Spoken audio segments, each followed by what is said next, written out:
Hola, nuevamente con ustedes, acá en esta segunda semana atendiendo la programación neurolingüística y la comunicación. En el primer día pudieron comprender un poco mejor el origen y el significado de lo que es la programación neurolingüística. En el segundo día estuvimos atendiendo el inconsciente y el consciente. A eso me referiré en un segundo. En realidad, el tema que interesaba con respecto al inconsciente y al consciente es comprender esta incapacidad que tenemos, de alguna manera, de controlar nuestros actos. Como pudieron ver, apenas un 5% de lo que hacemos lo hacemos de manera consciente. Quiere decir que la mayoría de nuestro actuar responde a sistemas automáticos.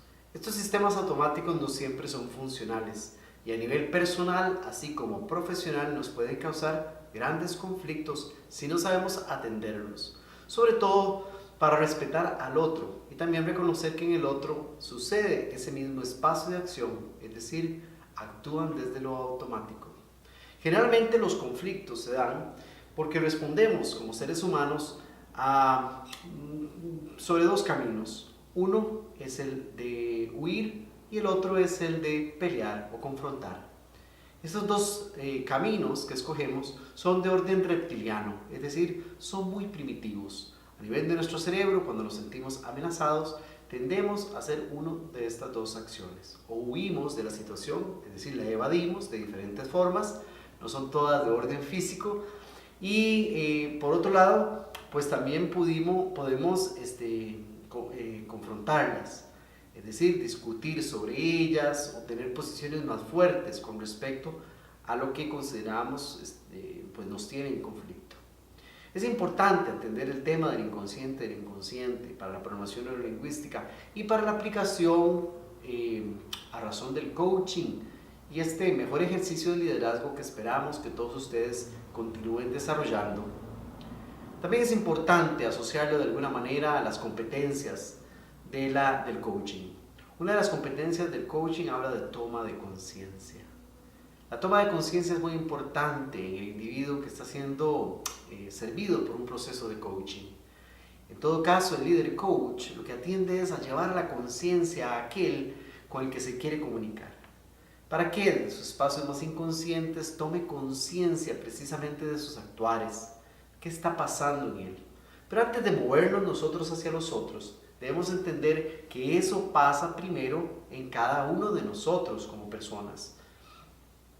Es decir, que si no soy capaz de reconocer aquello que me causa disgusto, aquello que me causa incomodidad, aquello que no me deja estar en bienestar, va a ser bastante difícil que pueda ayudar a otros a salir de esos estados precisamente.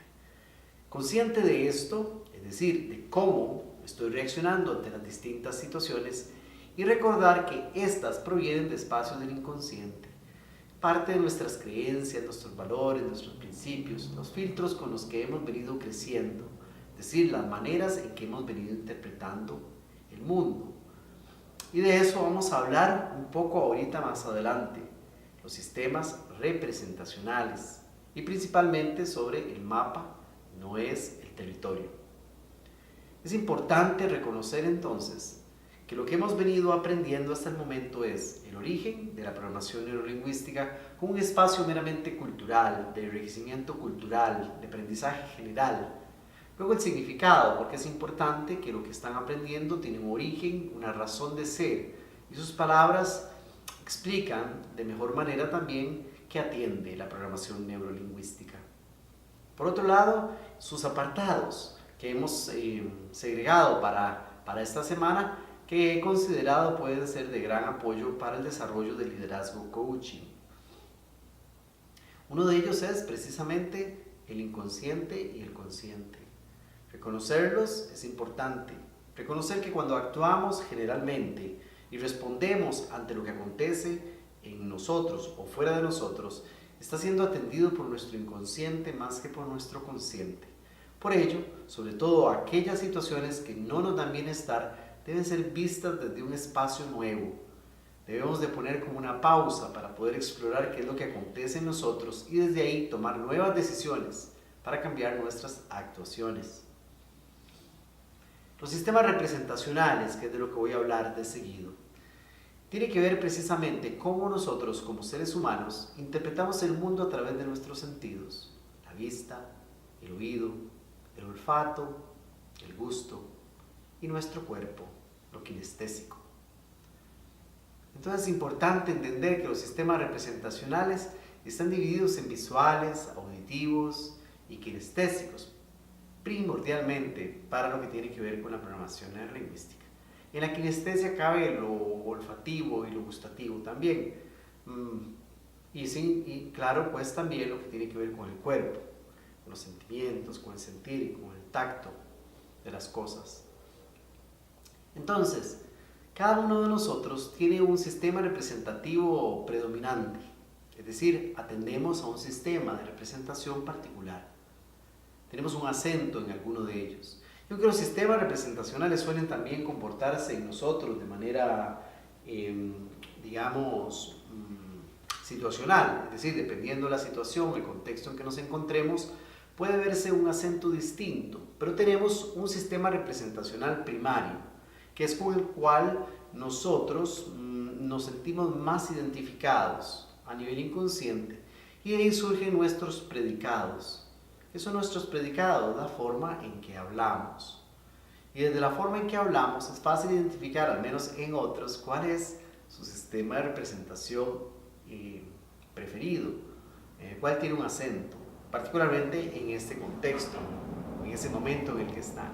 Aunque él puede permanecer siendo una constante como sistema primario de representación. Muchas personas interpretan el mundo a través de lo visual y se expresan desde los predicados visuales. Como veo, es un predicado visual. Escucho, es un predicado auditivo. Y siento, es un predicado kinestésico. Para darles rápidamente 3 ejemplos.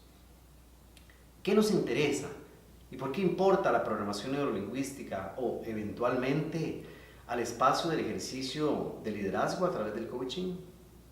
Porque cuando ponemos la atención en el otro, es decir, en cómo se comporta nuestro interlocutor, podemos mejorar nuestros espacios de escucha. Y es una de las competencias del coaching, la escucha activa. La escucha activa tiene que ver con escuchar más allá de con los oídos. Tiene uno que escuchar con los ojos, con lo que vemos, incluso con lo que sentimos, con lo que está viviendo el otro. Nos salimos un poco de nosotros para ponernos en el otro. Es un movimiento de empatía, es un movimiento de mayor comprensión, donde podemos empezar a reconocer qué pasa en la otra persona y desde ahí poder conducirnos de mejor manera, es decir, comunicarnos de mejor forma con nuestro interlocutor, sea en el espacio personal o en el espacio profesional. ¿Para qué sirve esto? Bueno, cuando actuamos desde el reconocimiento del otro, podemos comunicarnos de mejor forma. Si yo, por ejemplo, reconozco que alguien es visual y en sus predicados se presentan precisamente estas palabras o estas expresiones o incluso metáforas que tienen que ver con lo visual, he de atender de la mejor manera ese espacio comunicativo, es decir, utilizando sus mismos predicados, sus mismas metáforas. ¿Para qué? Para comunicarme mejor. Una presuposición de la programación neurolingüística tiene que ver con que uno es responsable del resultado de lo que comunica, es decir, lo que pasa en el otro después de que yo comunico algo es mi responsabilidad, porque puede ser que no lo esté haciendo de la mejor manera. Por ello, prestar atención a los predicados de nuestros interlocutores en todos los espacios de nuestras vidas nos va a permitir poder entrar más en el otro, en el mapa del otro, que ya lo veremos también como parte de una de las importantes presuposiciones que existen. Entonces, nos vamos un poco más para atrás. La programación neurolingüística básicamente nos va a poder servir para acentuar ciertos espacios que tienen que ver con el coaching propiamente en sus competencias, la escucha activa, la comunicación asertiva, la toma de conciencia, entre otras que iremos viendo poco a poco. De momento voy a parar por acá para dejarlos con esta información que espero que puedan entender y que estaré también ampliando y explicando de mejor forma en otros videos que vendrán después del presente. Estén muy bien. Un gusto haber estado con ustedes por acá.